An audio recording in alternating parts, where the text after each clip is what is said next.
Everyone liked your father. He was a quiet sort of fellow, and he always had the very best of manners. He was very concerned about appearance. He got concerned about my collars at one stage. He said, look, the best way out of this is we wear starched collars. My father Peter was a modernist architect in New Zealand from the 1950s to the 1970s. I actually started this doco over 20 years ago. I just couldn't get an angle. There's hardly anything written, there's no video, there's half a dozen photos. Auckland University after the war is where it all happened. Vernon Brown was the boss, and this is where the two cliques emerged.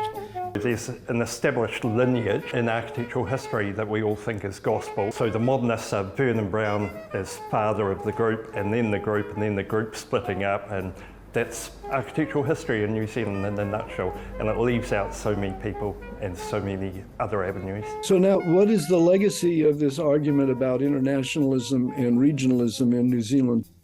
The internationalists, they felt that modernism should go in one direction. The regionalists felt it should go in the other.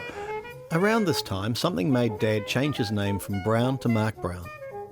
We were always told it was not to be confused with Vernon Brown. I wanted to find out once and for all if that was true, and also learn more about Dad's main influence, Californian modernist architect Richard Neutra.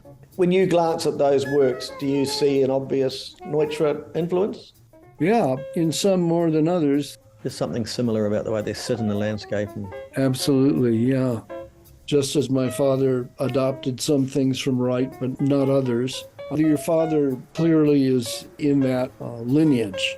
Mark Brown Fairhead were some of the best known internationally oriented architects, and so we're doing lots of very, very beautiful, kind of crisp commercial buildings, houses. They were interested in a sophisticated post-war world, whereas Vernon Brown and the group were to an extent interested in a rustic post-war world. The internationalists probably haven't been given as much attention as the regionalists still. I just really wish that somebody who's done the glass-walled pavilion off the coast of Matakana wasn't saying Neutra, Neutra, Neutra, but was saying Mark Brown Fairhead. The irony is, the New Zealand that we live in is the world that Mark Brown Fairhead were kind of looking for. It was a global experience.